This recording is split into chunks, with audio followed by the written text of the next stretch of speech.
출근길 말씀 묵상입니다. 오늘 본문은 빌립보서 2장 9절부터 11절입니다. 앞서 바울은 겸손의 본을 보여주신 예수님에 관해 말했는데 오늘 말씀에서는 그 이후에 예수님을 하나님이 어떻게 하셨는지를 말해주고 있는 내용입니다. 9절입니다. 이러므로 하나님이 그를 지극히 높여 모든 이름 위에 뛰어난 이름을 주사. 앞서 6절부터 8절까지는 예수님의 겸손의 생각과 행동을 말했다면 오늘 9절부터는 그 예수님의 반전이 나타나고 있습니다. 이러므로는 위대한 반전을 암시하고 있는 접속사입니다. 죽기까지 복종하셔서 십자가에 낮아지신 그 예수 그리스도를 이러므로 하나님께서 지극히 높이신다고 말하고 있습니다. 이 일을 하신 주체가 하나님이십니다.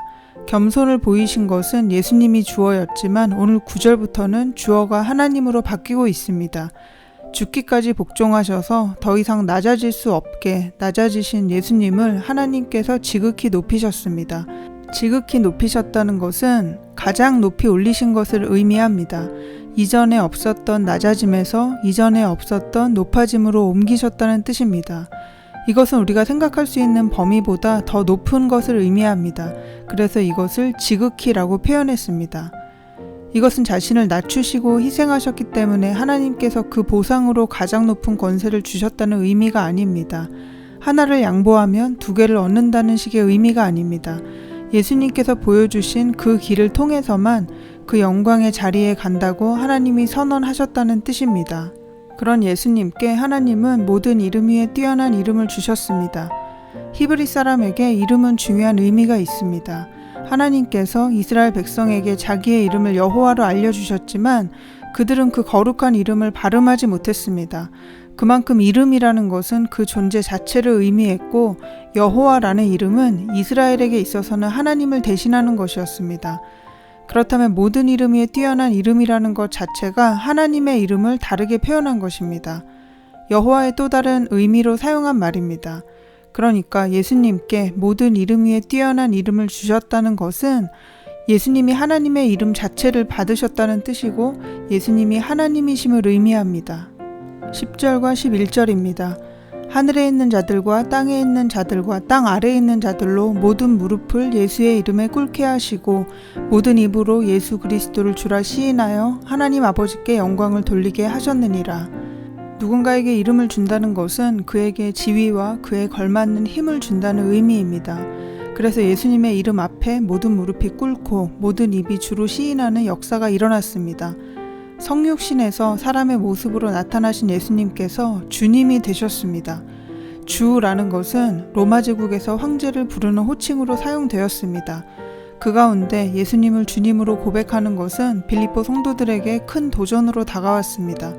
바울은 그런 그들에게 예수 그리스도의 이름의 권세를 말하면서 로마 제국이 제시하는 삶의 기준이 아니라 그리스도가 제시하는 삶의 기준을 따르라고 권면하고 있는 것입니다. 그리고 이것은 단순히 하나님이 예수님을 최고의 영광과 권세의 자리에 두셨다는 것이 아니라 이 모든 일의 결론으로 하나님 아버지께 영광을 돌리게 되었다고 말합니다. 이것은 단순히 오늘 9절부터 11절의 결론이 아닙니다. 6절부터 예수님께서 보여주신 겸손의 모든 과정을 통해서 하나님께 영광이 돌아갑니다. 다시 말하면 그리스도의 성육신과 낮아지심, 죽기까지 순종하심과 높아지심의 모든 과정을 통해서 하나님께서 영광을 받으십니다. 마지막 순간의 반전과 승리로만 하나님께 영광이 돌아간 것이 아니고 하나님은 높아짐뿐 아니라 낮아짐을 통해서도 모든 만물의 주님으로 나타나십니다. 낮아지심의 주어는 예수님이셨습니다. 그렇지만 높이심의 주어는 하나님이십니다. 예수님의 생각과 행동은 낮아짐까지였습니다. 예수님 스스로 자신을 들어 올리신 것이 아니었습니다. 그렇지만 이후에 높이신 것은 하나님이 하신 일이었습니다. 우리가 할 수 있는 생각과 행동은 낮아짐까지입니다. 그 다음 단계는 하나님이 친히 행하실 것입니다. 우리의 삶이 로마의 영광이 아닌 하나님의 영광을 추구한다면 우리의 낮아짐과 실패와 어려움과 고난도 하나님께는 영광이 될 수 있습니다. 우리가 그리스도의 복음에 합당하게 생활할 때, 다시 말하면 예수님의 삶과 죽음이 보여주는 방식대로 생활할 때 바로 그곳에 또 우리의 삶 속에 하나님이 통치하실 것이고 하나님의 나라가 임하게 하실 것입니다.